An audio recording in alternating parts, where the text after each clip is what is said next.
आपके जो बोर्ड का एग्जाम है उसमें 95% से ऊपर आपके मार्क्स आएंगे। तो बच्चों चलिए स्टार्ट करते हैं।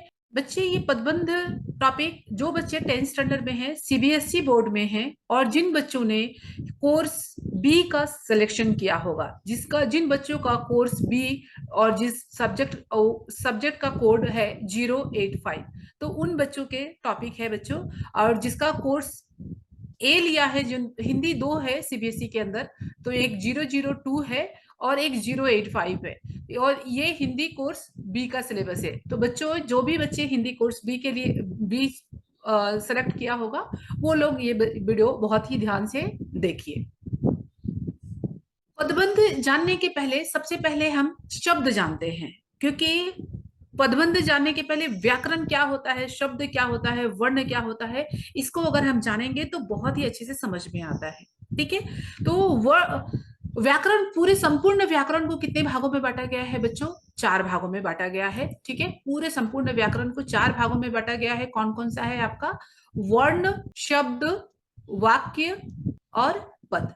ठीक है बच्चों, अब देखिए, तो वर्ण क्या होती है? भाषा की सबसे छोटी ध्वनि को हम क्या कहते हैं? वर्ण कहते हैं। भाषा की सबसे छोटी ध्वनि को वर्ण कहते हैं।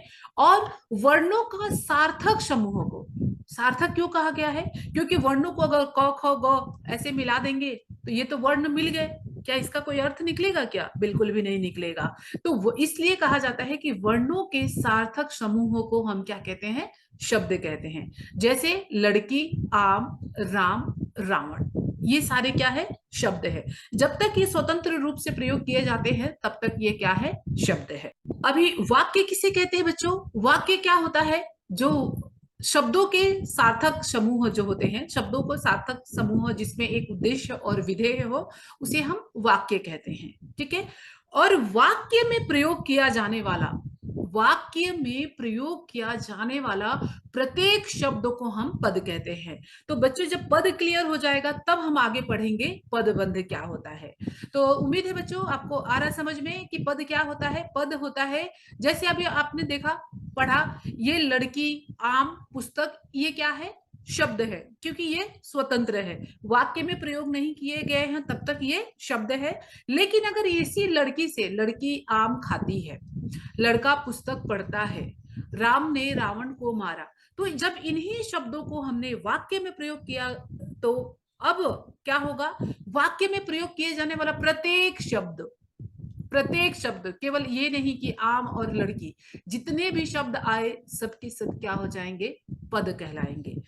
तो उम्मीद है आपको अच्छे से समझ में आया कि पद किसे कहते हैं? वाक्य में प्रयोग किए जाने वाला प्रत्येक शब्द शब्द न कहलाकर पद कहलाते हैं। ठीक है, इन वाक्यों में लड़की, आम, लड़का, पुस्तक, राम, रावण शब्द, अब शब्द नहीं होंगे। अगर वाक्य के अंतर्गत अगर कोई रेखांकित कर दिया गया और एग्जाम में प्रश्न आया कि ये पुस्तक शब्द है या पद, तो आपको क्या लिखना है बच्चों? वहां पे लिखना है आपका ये पद है। और अगर इसे स्वतंत्र है तो ये क्या लिखना है? इसे हमें ये शब्द है। ठीक है बच्चों, तो चलिए हम मिलते हैं नेक्स्ट वीडियो में, पदबंध किसे कहते हैं। नेक्स्ट वीडियो में मिलते हैं बच्चों कि पदबंध किसे कहते हैं। आपको अभी यहाँ पर शब्द, वाक्य, वर्ण और पद समझ में आ गया। अब हम नेक्स्ट वीडियो में मिलेंगे पदबंध।